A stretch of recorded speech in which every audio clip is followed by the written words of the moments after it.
Friends, Abirami அந்தாதியின் பாடல்கள் 60 மற்றும் 61 என்று காண்போம். பாடல் 60.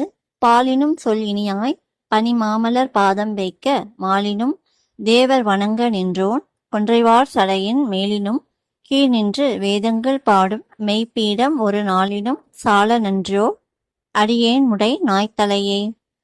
விளக்கம். அபிராமி தாயே, பாலை விட இனிமையான சொல்லை உடையவளே, நீ உன்னுடைய திருவடி தாமரையை திருமாலை காட்டிலும் உயர்ந்த தேவர்கள் வணங்கும் சிவபெருமானின் கொன்றையணிந்த நீண்ட சடைமுடையில் பதித்தாய். அடுத்து உன் அருட்கண்கள் பட்டு உயர்ந்து நிற்கும் நால்வகை வேதத்திலே உன்னுடைய திருவடி தாமரைகளை பதித்தாய். ஆனால் இன்று நாற்றமுடைய நாயாகிய என்னுடைய தலையையும் உன்னுடைய திருவடிகளில் சேர்த்து கொண்டாய். மேற்கூறிய சிவபெருமான் 4 வேதங்களோடு என்னையும் ஒப்பிட நான் என்ன அவ்வளவு சிறந்தவனா? பாடல் 61. நாயேனையும் இங்கு ஒரு பொருளாக நயந்து வந்து நீயே நினைவின்றி ஆண்டு கொண்டாய். நின்னை உள்ள வண்ணம் பேயேன் அறியும் அறிவு தந்தாய். என்ன பேறு பெற்றேன் தாயே மலைமகளே செங்கன்மார் திருத்தங்கச்சியே.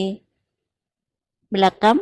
தாயே, மலையரசர் மகளே, சிவந்த கண்களையுடைய திருமாலின் தங்கையே, நாயாக உள்ள என்னையும் இங்கே ஒரு பொருட்டாக மதித்து நீயே தன்னை மறந்து ஆட்கொண்டு விட்டாய்.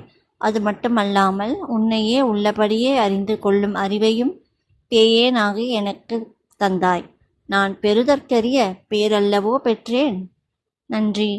இந்த வீடியோ உங்களுக்கு பிடிச்சிருந்தா சப்ஸ்கிரைப் பண்ணுங்க.